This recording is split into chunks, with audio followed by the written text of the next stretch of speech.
Okay, so in the last video, we went over all of the narrative structure for the book war, and we have switched the opening and the inciting moment.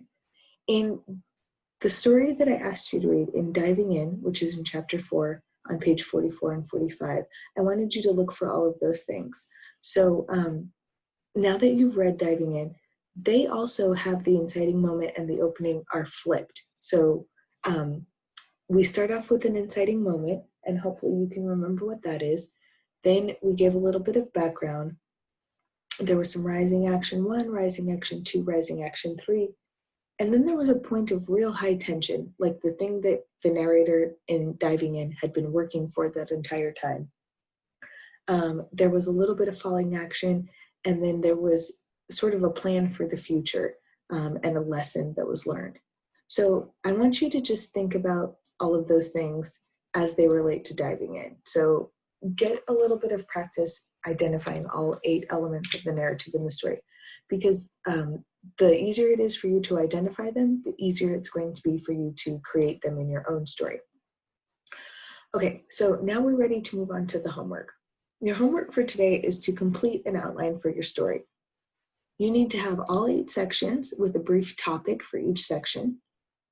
You should try to identify the person, the place, and the action for each part, and then you can start to add figurative language or sensory details where it's appropriate. So let me show you what that looks like. Here I have my 8 parts, 1, 2, 3, and I have a brief description of it. She sees the neighbor reading, the neighbor sees her, they start a book club. That's what I mean when I say brief description. And for the A, B, and C, I'm trying to identify the person, the place, and the action. Okay, so you're doing the same thing. And you can start to add figurative language and sensory details if you think it's appropriate. Notice how often the narrator or the author in the book war has sensory details. There's usually about 1 good piece of sensory detail or figurative language per paragraph. They are not in every single sentence, but I would say aim for about 1 per paragraph. Try to mix them up between the different senses. Visual is obviously the one that we use the most, but if you can identify some other ones, if you can use smell or the texture and tactile details of something, those are very powerful as well. Okay, after you finish your outline, you're going to post it on discussion board, and I will have partners for you so you can read your partner's outline. You are going to answer these 3 things. The first one is about the structure. Did the story hold your interest? Is there enough tension? Is it exciting? Is it a good story? The next one is about organization, and this has to do with the pacing or the rhythm.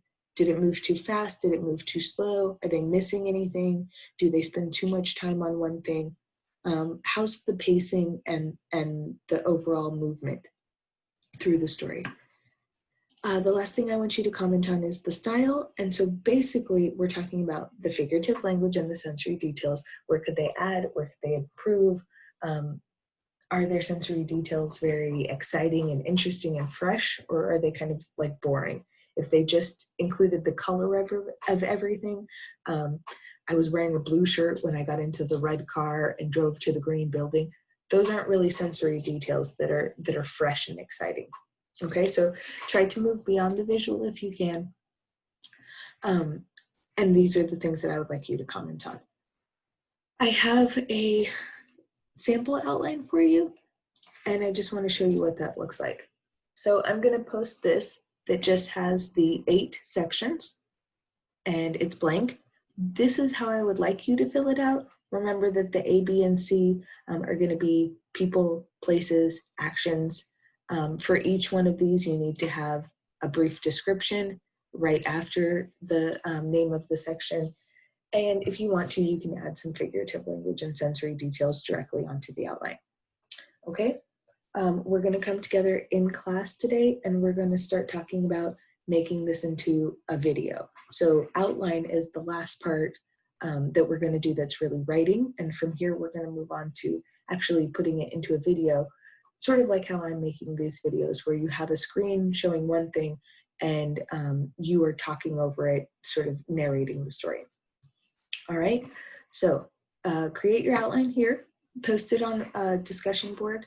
Oh, I can show you where to post it too. So in July 15th, I've made a link that says outlines.